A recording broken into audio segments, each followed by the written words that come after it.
Hi there and welcome to a Race Advisor video. In this video I want to look at showing you how to use an approach that I wrote in an article titled Winner Finding Without Thinking, but I want to show you there's been a lot of feedback about how I'm actually doing this, so I thought I'd put together this video to show you exactly what I'm doing. Now, the principle behind this approach is that we instinctively try to overthink situations. So this is about being fast, it's about taking your first instinct and using that to shorten down the selections and the contenders in the field. And I'm going to go through the whole process. It's very quick, it's very simple to use. So I've just opened a brand new spreadsheet here, and what I'm going to do, I'm going to make some titles. So I'm going to put in the horse, I'm going to put in age, last finish for last finish position, lifetime earnings, and then last 3 races. So these are my headers. I'm just going to increase these slightly so that there's more space, and I'm going to put those in bold. And now what we want to do is we want to run through this process for each horse. So you can either put in the horses' names. I've just opened up a race here at Lingfield that goes off in about an hour. And you can either put in the horses' names, or you can simply do, which I prefer to do, it's much faster, is just to put in their numbers. So there we've got the 7 horses in this race. Now, the first thing that we come to is age. What I want to do is, what we're going to be doing is we're going to be scoring each of the horses for age, last finish position, lifetime earnings, and last 3 races. Now, the scores that we're going to give them are going to go from -5 to 5, but we're going to use the -5 and 5 as the extremes. We'll very seldom use those, and generally speaking, we'll be going from -4 to 4. And we're going to be scoring these. The assessment is going to be done manually, which means we're going to be using our opinion. But the key is to go with your first thought based on what you're seeing. Now, with age, I do one calculation. And to do that calculation, I need to open the calculator. Here we go. And what I'm going to do is I am going to, first of all, add up the ages of all the horses. 4 plus 7 plus 7 plus 5 plus 4 plus 4 plus 8. And then I'm going to divide it by the number of runners, which is 7. And that gives us the average age of runners is about 5.5 in this field. So around about 5.5 to 6 if we were rounding up. And that is because the age criteria is the only one that we have a little bit stricter rules on, or I do personally. I like to think that any horse that is outside of 2 years within the average, so if we're saying the average is 5.5, that would be 7.5 older or 3.5 younger. So any horse younger than 3.5 or older than 7.5, I would score worse because I would feel that they're a little bit too old or a bit too young in this field. And that's just a very rough idea. You can obviously tighten that rule and also use your judgment. But I'm just going to go through it quickly. So I'm going to move this over to the side. And here we have a horse is 4 years old. So that's very near. I'm going to give that possibly -1. 0 in our score is bog standard. So I'm going to give that possibly -1. 7 is a little bit old. I'm going to give that -1. Same for that one. And then 5, I'd say that's pretty much bang right for this. 4 -1, 4 -1, and then 8. I would probably go as -2 on that. So there we go. We've scored age. That's it. I'm not going to think about it further. I'm not going to look into it in any more detail. I'm just going to be that quick. Next, we want to look at finish position. So, and with the finish position, I'm not just looking at down here. We can see the finish position of the horses. I'm not just considering that. I want to actually consider how far away from the winner the horse was as well in its last race. So, let's bring our spreadsheet back. Here we are, finish positions, last finish position. I'm just going to start with Silent Pursuit. I'm going to open that, and here we see last race, 4.5 lengths behind the winner. Soon bustled along to chase leader, ridden over a furlong out, and soon lost second and unable to quicken, weakened inside. Decent race to start with, we can see. Didn't do well, was way behind the winner. I'm going to give that horse a -2. Tempted to go up to -3. Generally speaking, I also like to stick to whole figures, but I'm just going to stick with my first one, -2. Next horse, Divine Rule. Last race, 1.25 lengths behind the winner. Held up midfield, ridden and progressed 2 furlongs out, went second briefly a furlong out, didn't quicken, kept on at the same pace. Okay, not ideal, but not horrendous. So I'm going to go -1, and occasionally I will go back and rejig some of the others. So I'm actually thinking that this horse here is probably -3, -1. And the reason I've done that is because I've just changed my scale slightly. So this horse performed probably averagely, but I'm giving it a slightly lower than average score. Average would be 0.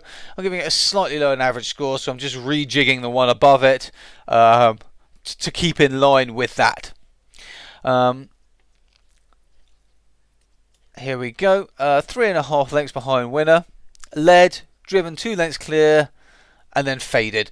So I would say slightly better than Silent Pursuit, not as good as Divine Rule, -2. Horse 4.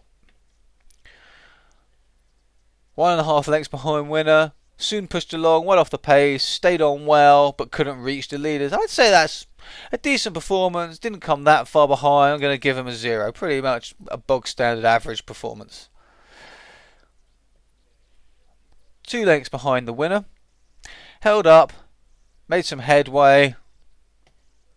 Didn't appear much. 2 lengths behind the winner. Going to give that one a -1.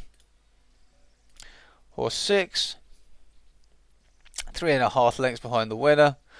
Slowly into stride. Held up. Not a clear run. Not much room. Didn't do well. Generally not great. Probably the worst yet. -4.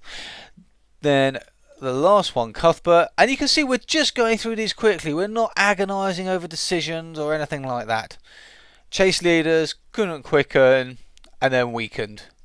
Not great. Chase leaders finished 16.5 lengths behind. Poor performance, so I'm going to give that a -4. And the other thing to be careful of here as well is if you open a horse's history, make sure that the finish position isn't 1. If the finish position is 1, then the lengths behind here, you see where we see 2 lengths here, that's 2 lengths behind the winner. If the horse actually won, that means it won by 2 lengths. But as we can see, none of these horses won their previous race, so that doesn't count here.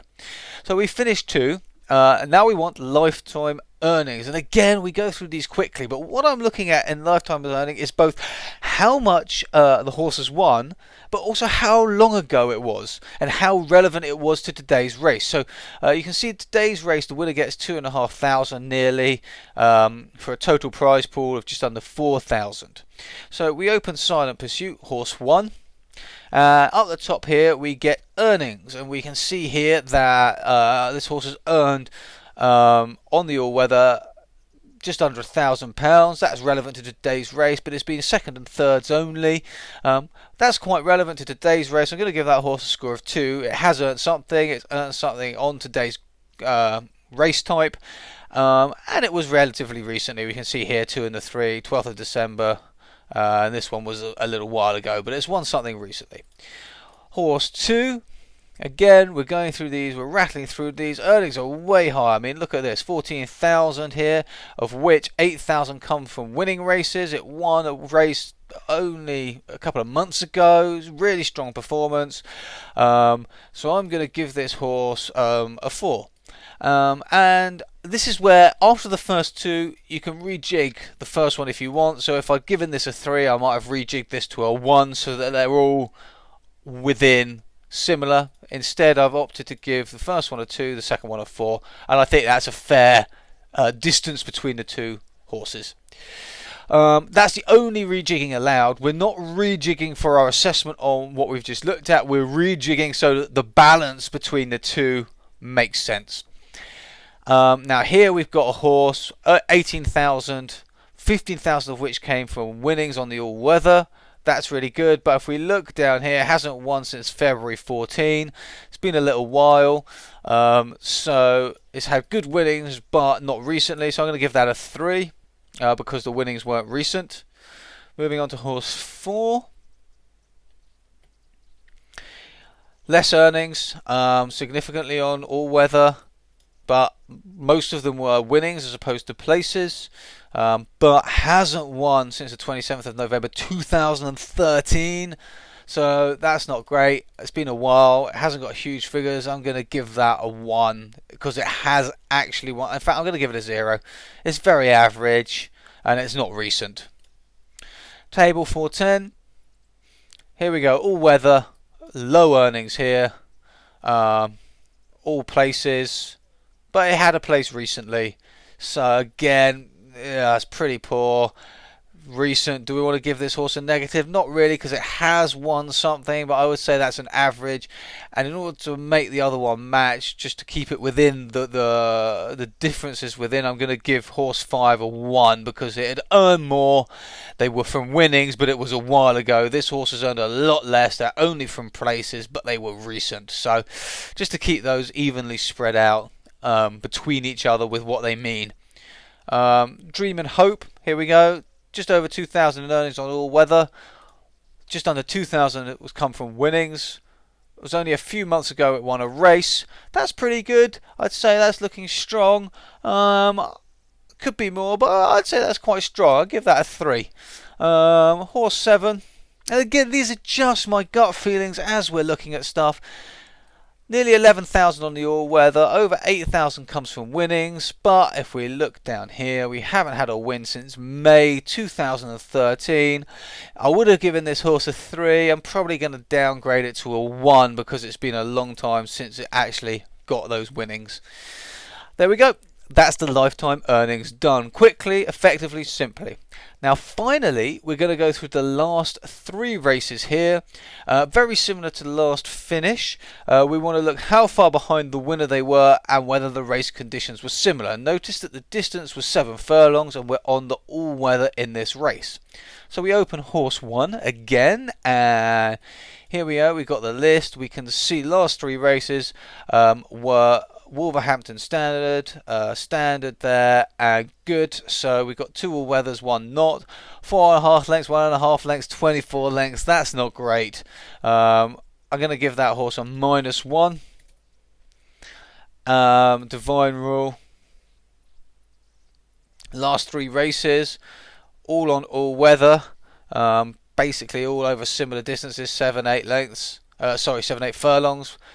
1.25 lengths, 2 3/4, 1.5. Close, but not really close enough to get a positive. I'm going to give this horse a 0 for the average. Just it's racing okay, but it's not putting in a strong enough performance. Last 3 races on all weather, again similar distances, 3.5 lengths, 5 3/4 lengths, 7 3/4 lengths. Again, that's poor. -2 for that horse. Horse number 4. Here we go. Last 3 were all on all weather, but this one, notice, had slow ground. But again, 1.5, 3.25, 3.25. Not great. Not as bad as the last horse, but still not great. -1. Horse 5. 3 all weather here. Similar distances. 2 lengths, 6 3/4 lengths and 1/4. This is the only one that was decent. The other 2 were pretty poor. Because of this one, I think I'm just going to give it a -1. It's still not performing great. Dream and Hope. Again, all weather, same distances as today. You see, I'm rattling through these. 3.5 lengths behind winner, 2 3/4 lengths, and then 1 by a length. This is the first horse here that we've got a winner by a length. So that boosts it up. It has won in its last few races, but these were pretty poor, so it hasn't boosted it up by very much, to be honest. So there's nothing consistent here. That would be a 0 to a 1. I'm going to give it a 0 because I've been quite tight on the others, so I'm going to give it a 0. could have potentially considered a 1 there. I've just noticed here, horse 2 Divine Rule as well. We counted this 1.5 lengths as a loser. This is what I mentioned earlier. This horse actually won. So it won by 1.5 lengths. Now, horse number, what number is Divine Rule? We can see here Divine Rule is horse 2. And we gave it a 0, but actually this boosts it up a bit. These were close, not great, but not horrendous. And it won by 1.5 lengths, so I'm actually going to give that a 1 there. I'm going to boost it up for winning that race, even though the others weren't great. And then finally horse 7, but that's always one to watch out. Watch out for that winner.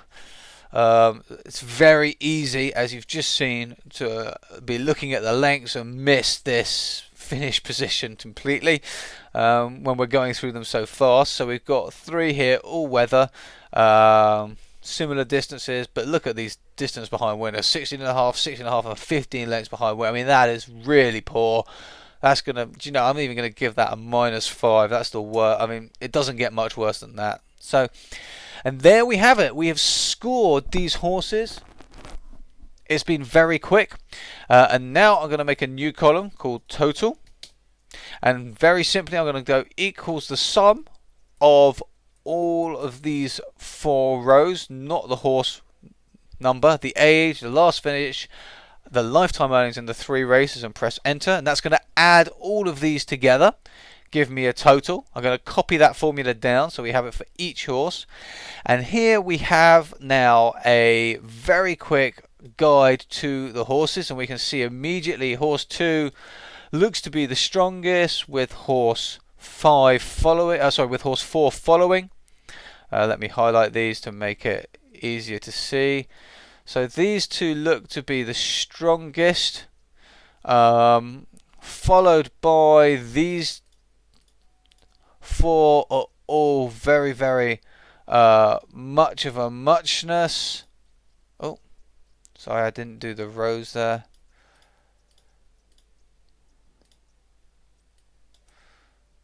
These all look to be much of a muchness. So we've got our greens, our strongest ones here.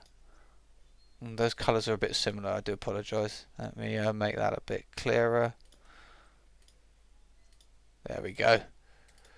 So we got our greens, the ones that are a bit wet, and then of course the one at the bottom which just looks -10, very bad. Now we've already got a structure for how we think the contenders and the fields are laid out. The standout one looks to be number 2, potentially number 4 behind it. Let's come back, let's have a look at the market. Horse number 2 is currently 3rd favourite, but not far behind horse number 6, and horse number 3 is the favourite, and also horse number 4 here is again 4th favourite, but not that far behind. So let's just look at our scores again. So these are now in order of market, and we can see horse number 2, which is our strongest, is 3rd. Horse number 4, which we've got as average, is the 4th, and then they've got horse 3 as the favourite and horse 6 as the favourite, both of which are our middling horses. Then what we can do is we can look, so for me this would indicate that the market may be giving us some good odds on Divine Rule. I might look at this horse a little bit closer to confirm that it's going to run well in today's race over the conditions today. However, I would also consider looking at Bertie Blue Boy as well, horse 3, which wasn't that far behind, -2, still within that core group. It's not a way outside like -10. So it's still within the core group, but I'd have a look at Bertie Blue Boy, to make sure that I think Divine Rule can compete with that horse and Dream Hope. So the next stage for me would be to look closer at Divine Rule under today's conditions, and if I'm happy Divine Rule is likely to run well, then to have a quick comparison with Bertie Blue Boy and Dream and Hope to make sure I think it can contend in this race. The chances are I probably will, and then I would confirm how I'm going to bet based on the odds. looking at this, it would probably be a win only bet if I was going to go for this horse. And that's how I would focus on doing it. But this is how we can, with this simple spreadsheet, look at some of the main factors in a horse's performance very quickly. I mean, you can do this in about 5 minutes when you're used to it for a race. 5 minutes, narrow it down to just 1, 2, maybe 3 horses. Spend a few more minutes looking at those horses in more detail to make sure your strongest are likely to run well in this race. And if the market is saying another horse should be stronger, that yours are likely to be able to compete with those horses under the current race conditions. And there, within 10 minutes, 10 to 15 minutes, you can have a full analysis of a race. This is a process I use quite a lot if I need to narrow down a field very, very quickly. So that's how it works. I hope this video has been useful. Below this video I will put a link to the written version as well so that you can see that. And if you've got any questions, please don't hesitate to leave a comment below. Thank you very much for watching.